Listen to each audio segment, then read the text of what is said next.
حیدرآباد میں منگل کی صبح اس وقت سنسنی پھیل گئی جب تلنگانہ کے چیف منسٹر آفس CMO اور لوک بھون راج بھون کو ایک نامعلوم شخص کی جانب سے بم دھماکے کی دھمکی بھرا ای میل موصول ہوا۔ واسوکی خان نام سے بھیجے گئے اس ای میل میں دعویٰ کیا گیا کہ دونوں مقامات پر بم نصب کر دیے گئے ہیں اور کسی بھی وقت دھماکے کیے جا سکتے ہیں۔ ای میل موصول ہوتے ہی دونوں سرکاری دفاتر میں ہنگامی صورتحال پیدا ہو گئی اور فوراً اعلیٰ حکام کو اطلاع دی گئی۔ گورنر کے chief secretary officer CSO Srinivas نے صورتحال کی سنگینی کو دیکھتے ہوئے براہ راست پنجاگٹا پولیس اسٹیشن پہنچ کر باضابطہ شکایت درج کرائی۔ پولیس نے فوراً مقدمہ درج کر کے تحقیقات کا آغاز کیا۔ دوسری جانب CMO اور لوک بھون میں سخت ترین سیکورٹی انتظامات کر دیے گئے۔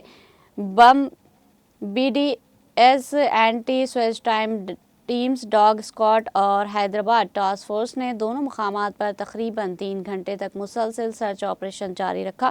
مکمل تلاشی کے بعد پولیس نے بتایا کہ کہیں بھی بم یا مشکوک سامان نہیں ملا، جس سے یہ امکان بڑھ گیا ہے کہ دھمکی محض خوف پھیلانے کے مقصد سے دی گئی۔